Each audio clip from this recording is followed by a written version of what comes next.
Hello, and welcome to A Word of Hope for Wednesday, the fourth week of Ordinary Time. I'm Father Scott, still here at St. Martin de Porres House in Oak Park, Illinois.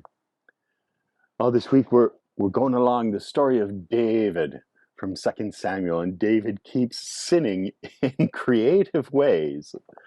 So today, David sins by ordering a census of the people. And he finds out after he orders a census, in Israel there are 800,000 men fit for military service. In Judah, 500,000. And then David sees that was a sin against God. Why was it a sin against God to have a census? Well, this is all we're told here. But of course, the Mishnahs have teased this out, and it makes sense. David doesn't have a census of the people, the mouths to feed, the people who are in his charge to care for. He has a census of the soldiers he can use, because he has established himself in Israel and in Judah, and now he wants to expand his borders. So how many soldiers do I have that maybe I can make a little war on my neighbors? His sin is even contemplating war, taking one step towards planning it. God does not like war. And so David is given a choice of one of three punishments for his sin. You can have 3 years of famine, or you can have 3 months of war where you have to flee from your enemy, or 3 days of pestilence in your land. Why those?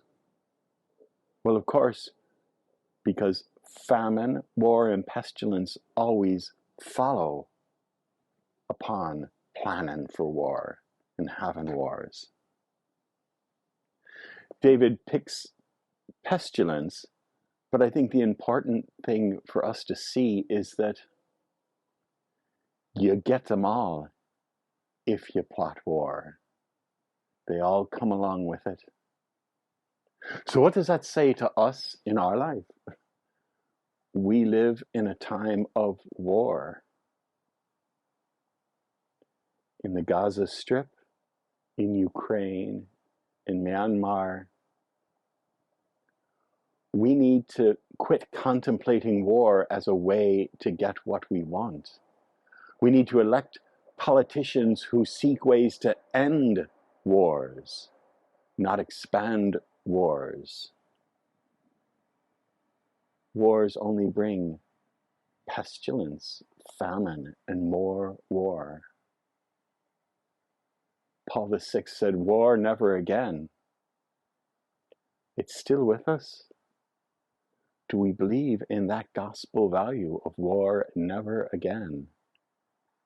And can we work for peace and call our politicians to work for peace? Only then will peace come.